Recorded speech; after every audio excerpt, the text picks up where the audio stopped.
दिव्या अपने घर परिवार की लाडली थी, स्वाभाविक है। उस लाड दुलार से वह शरारती भी बन चुकी थी। हमारे मोहल्ले के लगभग सभी परिचितों के घर में भी आंटी चाचियों के बीच खूब मस्ती करती थी, मानो वह शरारत की देवी बनकर अवतरित हुई थी। उसकी दिनचर्या मौज मस्ती तक ही सीमित थी। सबकी लाडली दिव्या अभी 14 बरस की हो चली थी, मगर पढ़ने लिखने से उनकी सदा ही नहीं बनती थी। घर में उसके सबसे सच्चे मित्र दादाजी ही थे। जो कुछ पढ़ा सीखा वो दादाजी की बातें ही थीं। उसे एक बात की बहुत चीड़ड़ थी, वह थी शादी की बात। मगर दादाजी को यही बात बहुत भांती थी। वे अक्सर दिव्या के सामने शादी की बात करते थे, जिससे वह इतनी नाराज हो जाती थी जैसे आज ही उसके फेरे हैं। दिव्या के ससुराल और मायके दोनों तरह के लोग परेशान थे। उन्हें समझ नहीं आ रहा था कि आखिर मामला क्या है, दिव्या क्यों नहीं अपने ससुराल जाती है। माता पिता भाई सभी ने उसे खूब समझाने के जत्न किए, मगर वह किसी की भी सुनने को तैयार नहीं थी। ससुराल में जब दिव्या के न आने की चर्चा बढ़ने लगी तो दिव्या के पति ने स्वतः ही कोरे कागज वाली कहानी सभी को बता दी। बस फिर क्या था, दिव्या के ससुर जी अगले ही दिन एक कोरा कागज लेकर दिव्या को लेने आ गए। उसे भी कागज का इंतजार था। वह कागज को देखते ही उस पर अपने पति का नाम लिखकर अपना सामान बांधकर अगले दिन अपने ससुर जी के साथ पति के घर चली गई। दिव्या का पति भी इस घटना से बेहद मर्मजा हो चुका था।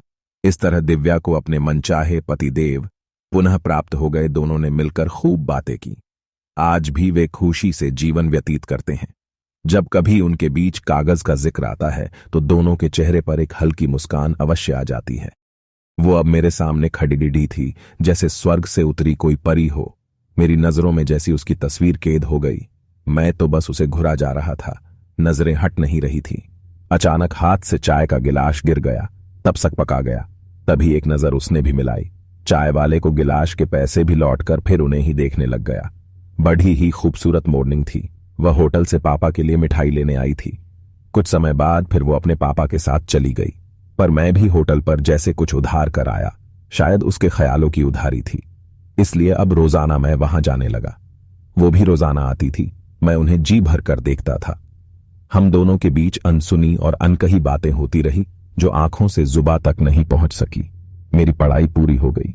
मैं एक स्कूल में प्रिंसिपल बन गया। एक दिन उसी कॉलेज में मेहंदी लगाए वो परी को एक बच्चे के साथ जाते देखा। दिल ने मुझसे कहा, एक बार हिम्मत करके दिल की बात उनको बता दो, लेकिन मन में फिर भी लज्जा थी। मैं बस उन्हें ही देखा जा रहा था। वो धीरे धीरे मुझसे दूर होती गई। मैं तेजी से दौड़ा और उनकी तरफ गया। कुछ कदम जाने के बाद आहट सुनकर वो पीछे मुड्डी और मेरे कदम वहीं थम गए। सांसें फूल रही थी। वह मुड्डक कर बोली, प्यार।